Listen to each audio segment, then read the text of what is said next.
Steph Curry scored a career-high 62 points in a win over the Blazers, and afterwards said he took the slander against him personally. For more, I'm joined by our Ben Pickman and the Fantasy Exec Corey Parson. So, guys, did the slander or the criticism of Steph Curry go too far? Obviously, people want to see if he can get this team to the playoffs, no longer a dynastic level team. But sometimes, Corey, I think people hold players to the LeBron standard, and really that's a one-of-one kind of standard, or at least it should be.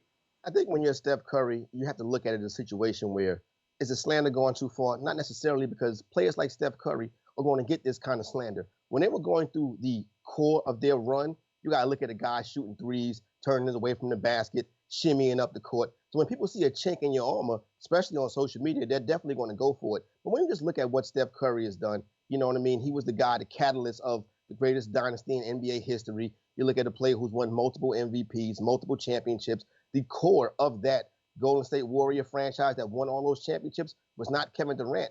It was Steph Curry. You know, when you're considered one of the greats at all time at doing something, as most people consider Steph Curry the greatest shooter of all time, you're going to get slandered when people get a chance to do so. Well, he also ushered in a change to the game. Like you said, the things, his legacy, I don't think should be besmirched whatsoever. I guess, Ben, where a more rational look at it is coming from is saying, hey, we've seen James Harden carry lesser teams to the playoffs. We even see Chris Paul last year do it. So the expectation, given what you've seen from Curry in the past, is that he could elevate a lesser team.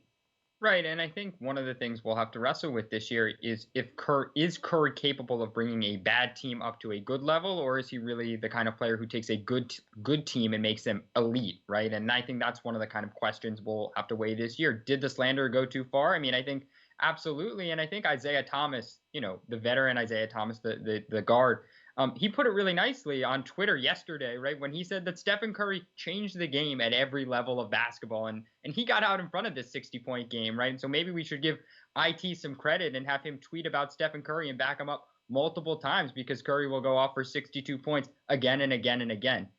Golden State still has a number of problems on their roster, right? We still see the shooting limitations, and that's obviously one big concern. We don't know about defensively, right? Obviously some issues there. So this was a one-off night. It's crazy that Curry had never scored 60 points before, but let's give Stephen Curry some credit. This 62-point game, he became the second oldest player in NBA history to score at least 60 points in a game. That's a pretty impressive feat in its own right. Yeah, it doesn't necessarily change the course of the Warriors season, though they've gotten it righted a little bit. But when he is cooking, there's nobody better to watch maybe than Chef.